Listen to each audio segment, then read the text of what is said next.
tonight, a crisis of loyalty and legacy is fracturing the House of Windsor, as a line is drawn between the king and his heir over the future of the monarchy itself.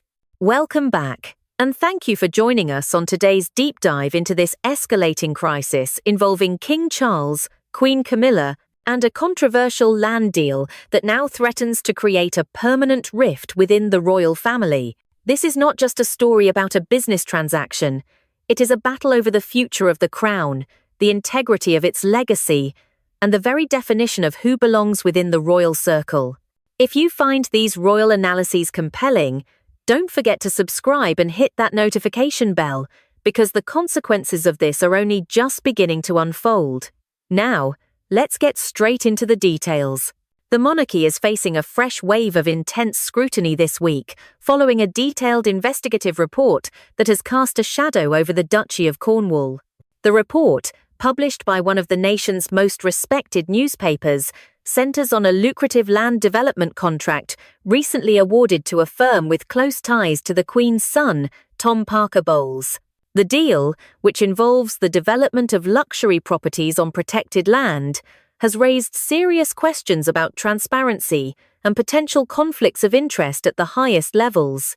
On the surface, Buckingham Palace maintains an image of unity. The King and Queen continue their public duties, projecting a sense of stability. Behind the scenes, however, this new controversy is said to have ignited a crisis that has been simmering for months. For the Prince of Wales, this is reportedly viewed not as a simple family matter, but as a significant institutional risk. Sources close to the prince suggest he believes the monarchy's survival in the 21st century depends entirely on public trust and unimpeachable integrity.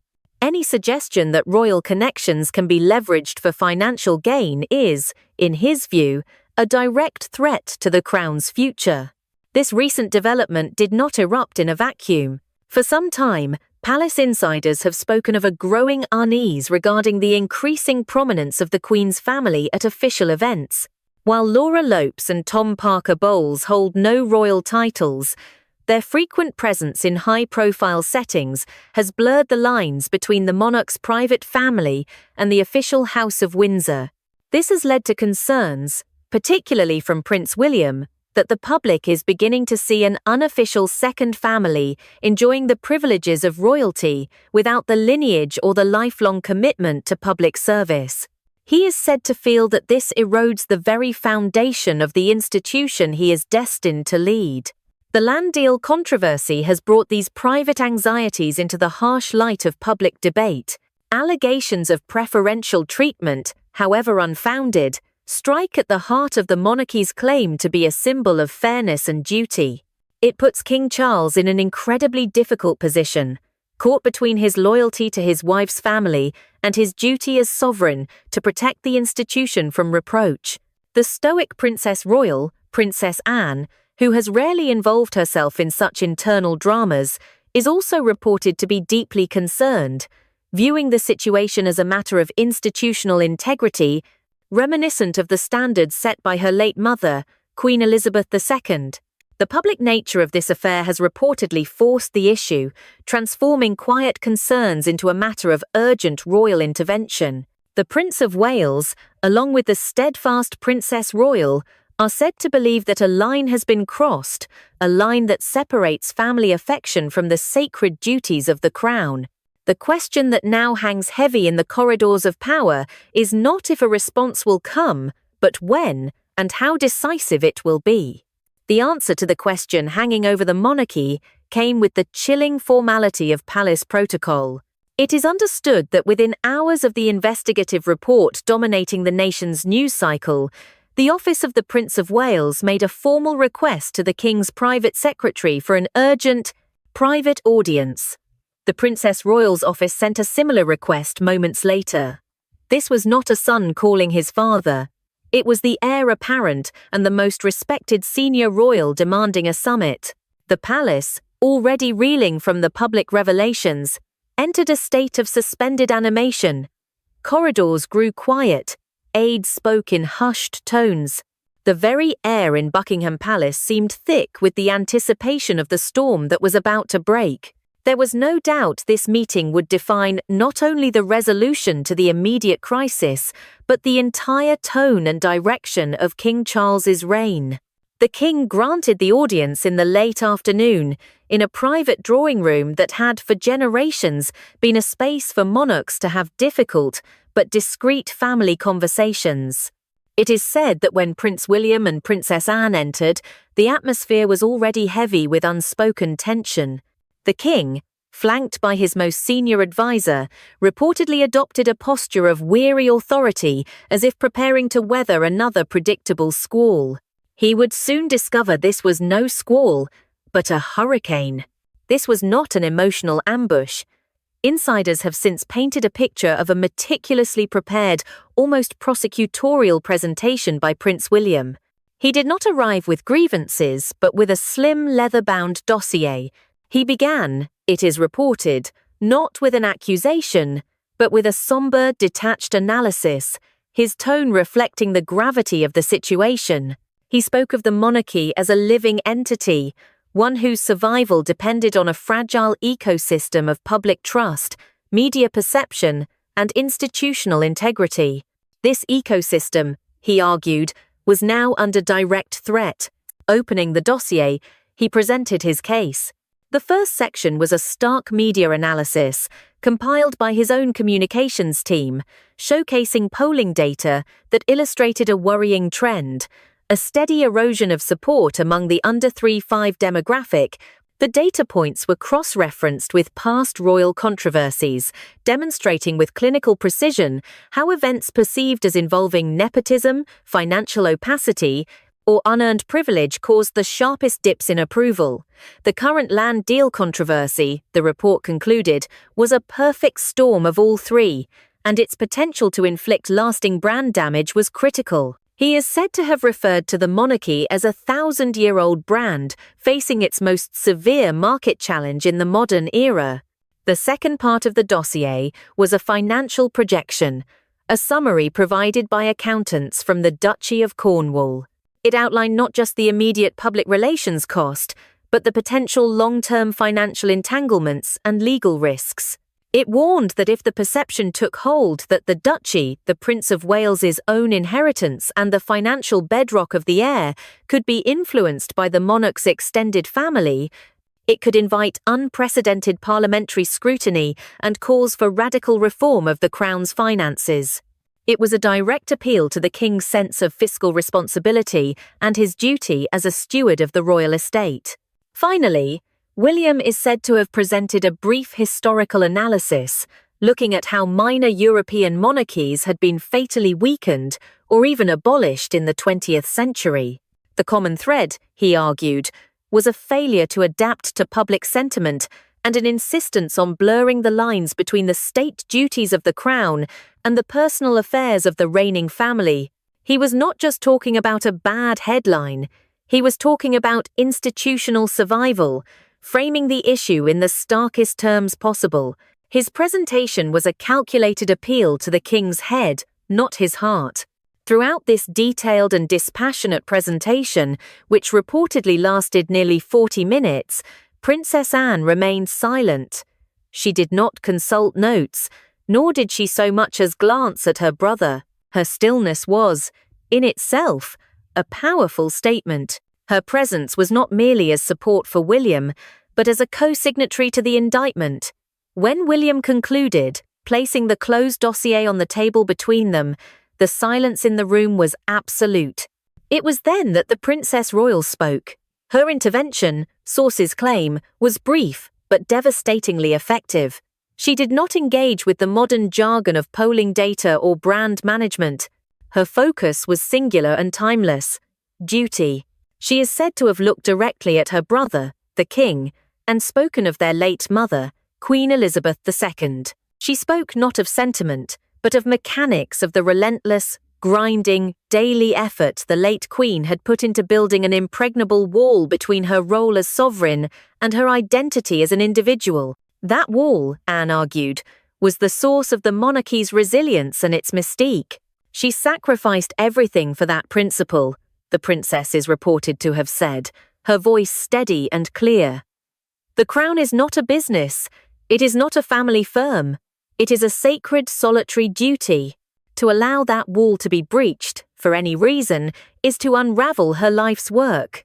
It was an appeal to legacy, to history, and to the very soul of the institution they all served. If William's argument was a calculated appeal to reason, Anne's was a strike at the king's conscience. The combined effect on King Charles was, by all accounts, volcanic. The weary posture vanished, replaced by a surge of raw defensive fury. He reportedly saw the entire, carefully constructed presentation not as a strategic warning, but as a deeply personal and coordinated betrayal. He felt ambushed in his own home, his judgment as king, and his love for his wife being put on trial by his own children. His response was not that of a monarch, but of a man pushed to his limit. He allegedly lashed out, accusing William of a cold, ruthless ambition that he had long been warned about by his detractors. He dismissed the dossier as paranoid corporate nonsense, completely missing the point of the institutional risk. His anger then turned to Princess Anne, accusing her of having a heart as rigid and unforgiving as the protocols she so fiercely defended. The king's defense was rooted in decades of personal history and perceived injustices. He is said to have furiously reminded them of the loyalty Queen Camilla had shown him through his most difficult years, framing this confrontation as an attack on the one person who had been his unwavering support. In a moment of extreme tension, he reportedly drew a parallel between their actions and the courtiers and press who had tormented him and Camilla for years. "You sound just like them," he is said to have declared, the words laced with the bitterness of old wounds. "You speak of the institution, but you have forgotten the human beings within it." The meeting had shattered. What began as a strategic summit had devolved into a raw, painful family schism. The Prince of Wales and Princess Royal did not engage with the king's emotional counterattack. They had made their case, and there was nothing more to say. The meeting ended not with a resolution or a compromise, but with a bitter, echoing silence. The king formally concluded the audience, a monarch once more, but his voice was strained with an anger that was all too human. As William and Anne departed, the chasm that had opened between them and their king seemed impossibly wide. The stalemate was absolute, and the battle for the future of the monarchy had just entered a new and far more dangerous phase. The silence that followed the explosive confrontation was more damning than any of the furious words exchanged. As Prince William and Princess Anne departed the drawing room, they left behind not a resolution, but a dangerous power vacuum. Buckingham Palace, a machine fine-tuned by centuries of protocol and tradition, ground to a halt. A cold war had begun. The king, it is reported, retreated into himself, communicating only with a small circle of his most trusted, long-serving advisors, those who had been with him since his days as the Prince of Wales. All communication between the king's office and that of his heir became frigidly formal, conveyed through secretaries' memos rather than direct conversation. The atmosphere within the palace walls grew thick with suspicion. Staff, from the highest-ranking courtiers to the footmen, felt the schism. They were forced to navigate their duties with extreme caution, aware that a stray word or gesture could be interpreted as allegiance to one side or the other.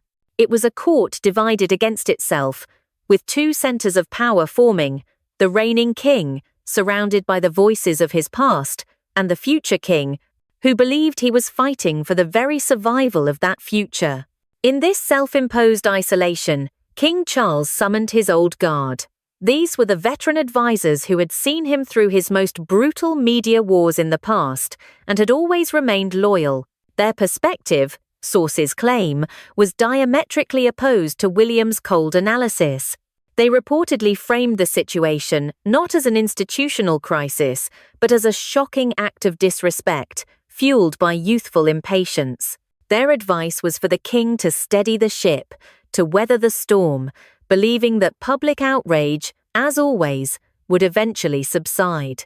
They saw William's strategy not as prudent foresight, but as unnecessary panic, a capitulation to media pressure. This council, rooted in personal loyalty and the battles of a bygone era, served only to reinforce the king's sense of grievance, making him feel even more like a victim of a plot orchestrated by his own son. While the king stewed in indecision and anger, torn between the traditional advice he trusted and the modern threat his son had laid bare, Queen Camilla moved from a state of shock to one of strategy.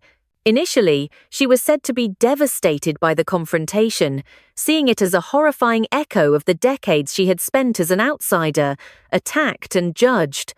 But she was a survivor of decades of public scrutiny. She understood better than anyone that in the game of royal politics, silence equates to defeat. She realized that if William and Anne's version of events became the only official narrative, her position and her children's futures would be permanently defined by suspicion. She resolved not to let that happen. The Queen, it is understood, discreetly convened a meeting not with the palace's official communications staff, who were bound by duty to the king and the institution, but with a private crisis management expert, a sharp, loyal old friend from the London media world. In a private room at Clarence House, they mapped out a counter-offensive.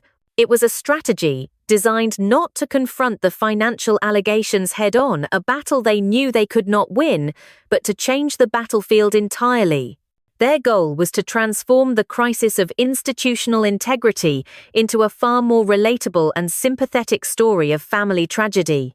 This strategy was built on several pillars. The first was the narrative of the devoted wife. Sources close to the Queen began to leak stories to friendly journalists and columnists. These stories highlighted her decades of unwavering loyalty to Charles, painting her as his rock, the one who had quietly endured public scorn to be with the man she loved.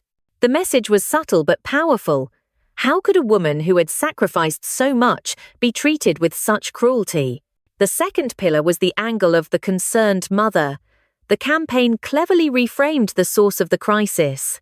Friends of the Queen told tabloid newspapers that she was simply acting as any mother would, trying to secure a safe future for her children, who existed in a precarious world with no titles or official royal protection. It turned a perceived act of influence, peddling into an act of maternal love, something millions of readers could understand and sympathize with. The third, and most aggressive pillar, was aimed directly at Prince William. The narrative of the ambitious son was born. Articles began to appear questioning William's true motives. Was this really about principle, or was it about power? Anonymous sources hinted at William being impatient to make his mark on the monarchy, using this crisis as an opportunity to sideline his stepmother and assert his own authority, perhaps even undermining his own father. They exploited William's sometimes cool and serious public persona, twisting his meticulous preparation into cold-blooded calculation. The media campaign began subtly. A prominent royal commentator with long-standing ties to Camilla wrote a wistful op-ed, lamenting the tragedy of a family torn apart by the pressures of the crown. A few days later, a leading tabloid ran a front-page story with the headline, "Camilla's Heartbreak. My stepson is tearing our family apart," quoting an unnamed close friend. Morning talk shows began debating not the details of the land contract, but the complex family dynamics of the Windsors. The effect of this campaign was immediate and profound. Public opinion, which at first had seemed united in its condemnation of the lack of transparency, was now deeply divided. Social media platforms erupted. Supporters of William lauded him as a decisive, modern leader cleaning house, creating hashtags like #Team William and #Future King. But an equally vocal opposition emerged, using hashtags like #Stand with Camilla and #Loyalty is Royal. They shared old photos of Charles and Camilla, celebrating their love story and condemning William as ungrateful and ruthless. The monarchy was no longer a symbol of national unity. It had become a mirror reflecting the nation's own divisions. The initial crisis over a business deal was now all but forgotten, superseded by a proxy war over values, tradition versus modernity, personal loyalty versus institutional duty, family feeling versus the rules of succession. King Charles, more than ever, was trapped in the middle. He saw a kernel of truth in the narrative. His wife's allies were spinning the feeling of being betrayed and attacked, yet he could not entirely dismiss the logical, dire warnings of his son and sister. Paralyzed by indecision and besieged by two powerful, warring public relations machines operating under his own roof, he was unable to act.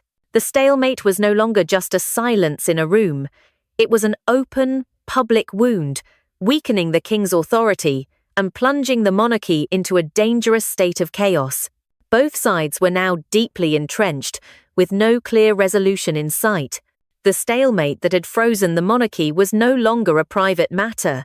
It had become a corrosive public spectacle. The carefully orchestrated media campaigns from both factions had succeeded only in wounding the institution they claimed to be protecting. International headlines shifted from respectful curiosity to open mockery. Late-night comedians in America found an endless source of material in the feuding Windsors.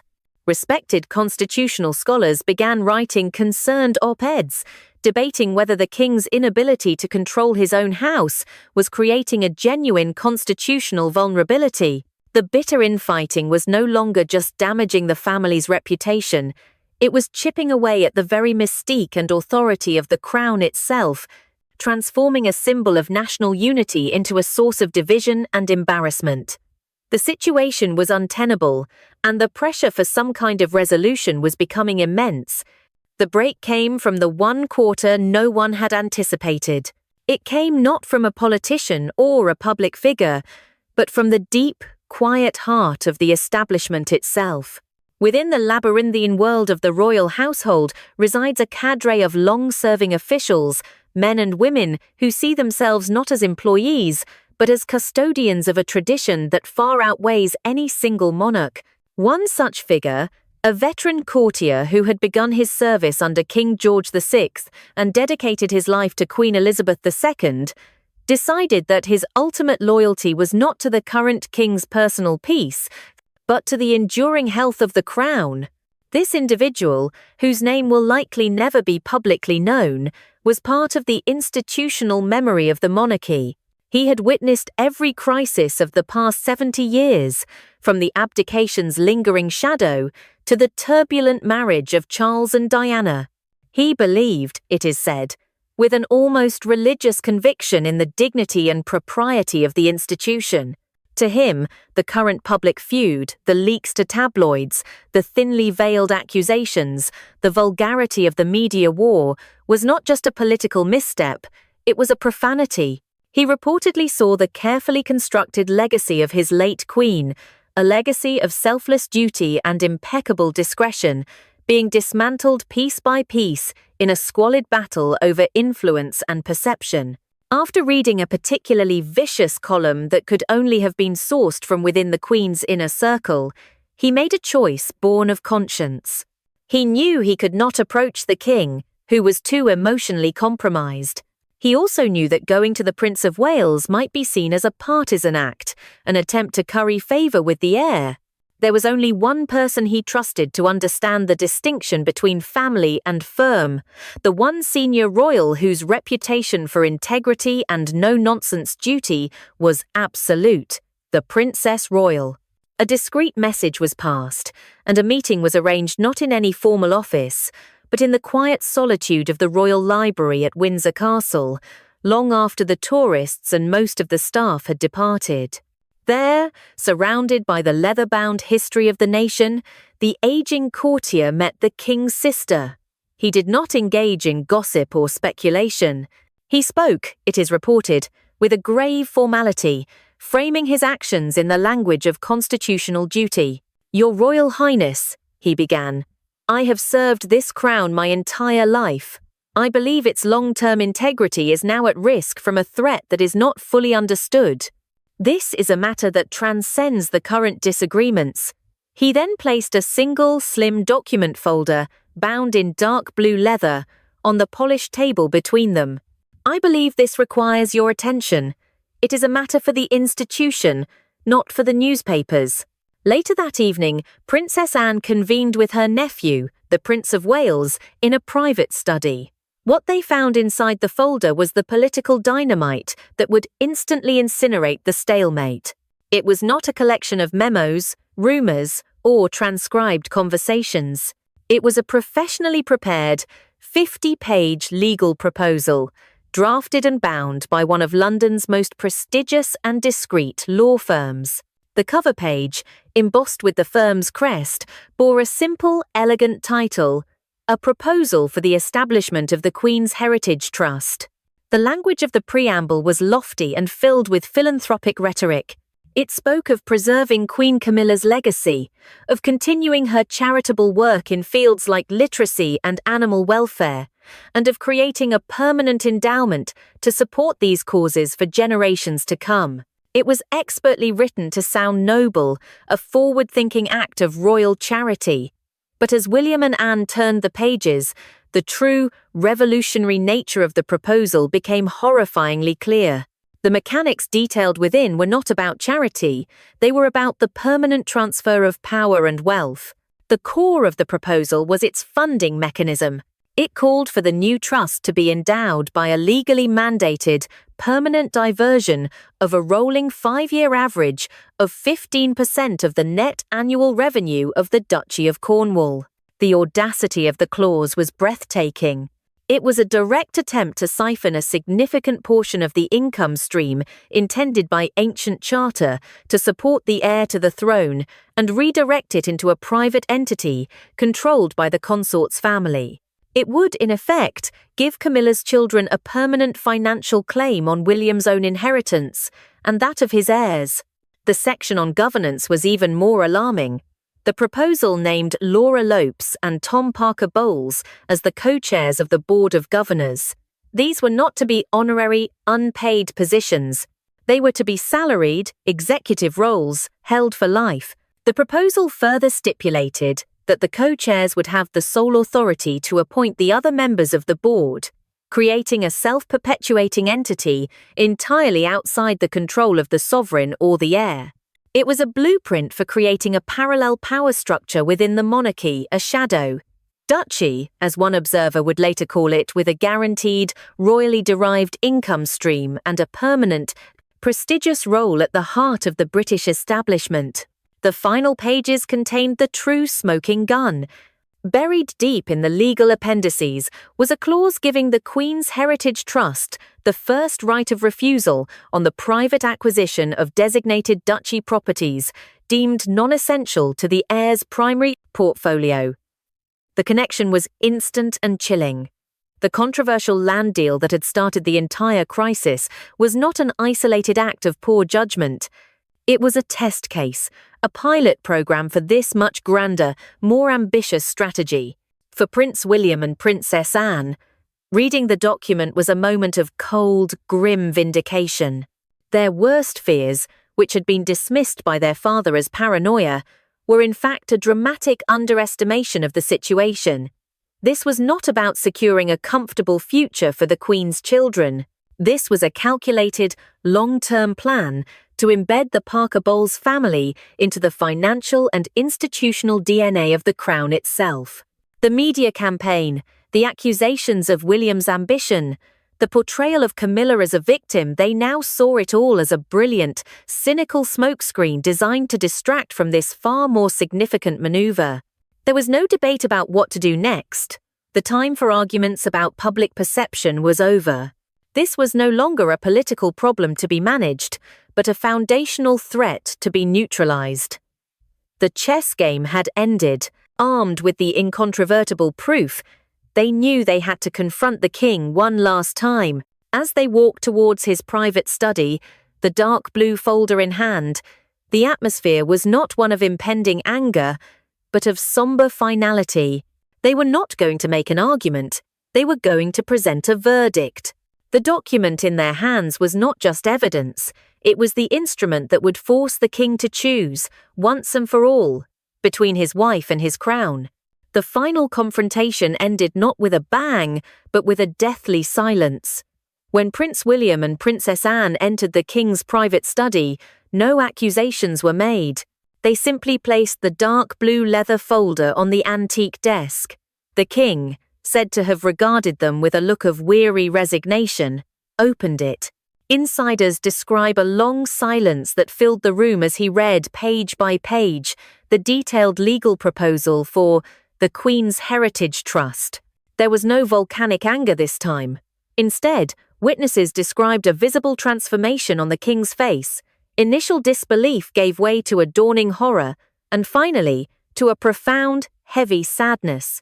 The evidence was irrefutable, and the audacity of the plan was indefensible. In that moment, his internal war was over. The monarch, who had sworn an oath to protect the integrity of the crown, triumphed over the husband who wished to protect his family. He closed the folder, set it aside, and spoke only a single sentence. "I understand." The action that followed was swift and decisive.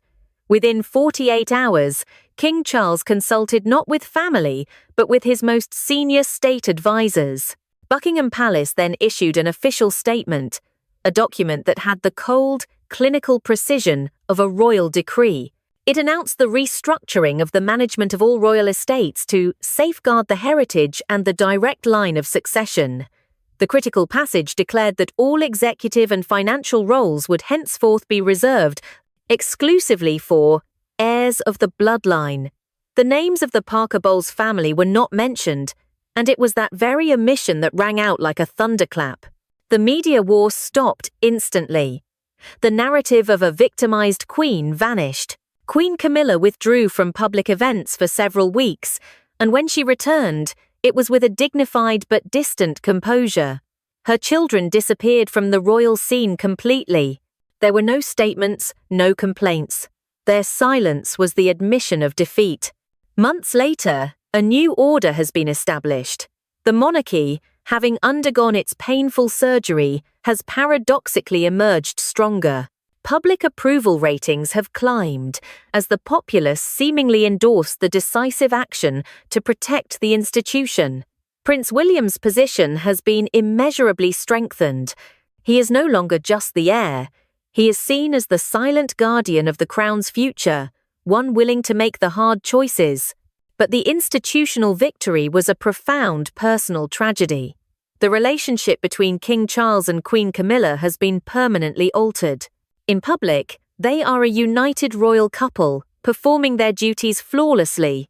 But behind the scenes, those close to them speak of an irreparable coldness. The easy warmth and affection have been replaced by a formal, functional partnership. The king, it is said, has become a more solitary figure, a man who fulfilled his duty at a terrible personal cost. The final image of this crisis was captured most clearly at a recent public event.